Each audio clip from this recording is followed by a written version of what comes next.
அரசியல் நிர்ணய சபையோட 3வது கூட்டம் 1916 டிசம்பர் 13 அன்னைக்கு கூட்டப்படுது. ஸோ அரசியல் நிர்ணய சபை இதோட தீம் என்ன அப்படின்னா, இந்த 3வது கூட்டத்தோட தீம் என்ன அப்படின்னா, ஜவஹர்லால் நேருவின் நோக்க தீர்மானம் முன்மொழிதல். ஜவஹர்லால் நேருவோட நோக்க தீர்மானத்தை இங்க முன்மொழிகிறாங்க. ஜவஹர்லால் நேரு இந்த தீர்மானத்தை சில திருத்தங்களுடன் 1947 ஜனவரி 22 அரசியல் நிர்ணய சபையால் ஏற்றுக்கொள்ளப்படுது. ஸோ அவர் தீர்மானத்தை என்னைக்கு கொண்டு வரார் அப்படின்னா, அந்த குறிக்கோள் தீர்மானம் சொல்லப்படுற தீர்மானம் 1946 டிசம்பர் 13 அன்னைக்கு 3வது மீட்டிங்ல கொண்டு வராரு. இது சில திருத்தங்களோட எப்ப ஏத்துக்கிறாங்க அப்படின்னா 1947 ஜனவரி 22 அன்னைக்கு அரசியல் நிர்ணய சபையினால இந்த குறிக்கோள் தீர்மானம் ஏற்றுக்கொள்ளப்படுது. ஜவஹர்லால் நேரோட நோக்க தீர்மானம் தான் இந்த குறிக்கோள் தீர்மானம் சொல்றோம் இல்லையா, இதுதான் பின்னாடி என்னவா மாறுது அப்படின்னா முகவுரையா பிரியாம்பிளா மாற்றமடையுது.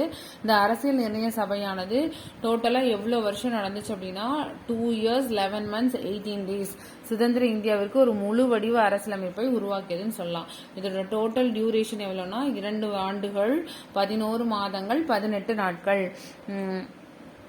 இந்த இடைப்பட்ட காலத்துல பார்த்தோம் அப்படின்னா மொத்தம் 166 நாட்கள்ல திட்டமிட்டபடி 11 அமர்களை நடத்தியிருக்காங்க.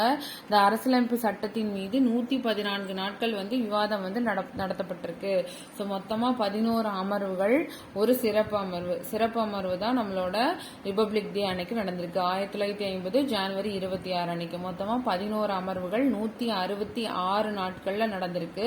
இதுல 114 நாட்கள் பார்த்தோம் அப்படின்னா இந்த அரசியலமைப்பு சட்டத்தின் மேலதான் விவாதம் வச்சிருக்காங்க.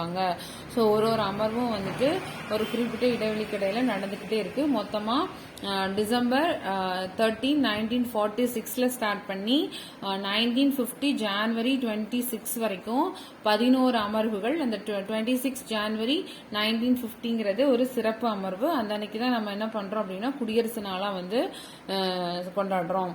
ஸோ இந்த அரசியல் நிர்ணய சபை உறுப்பினர்கள்ல பார்த்தோம் அப்படின்னா பெண்கள் இடம் பெற்றிருந்தாங்களான்னு கேட்டா 15 பெண்கள் இடம் பெற்றிருந்தாங்க.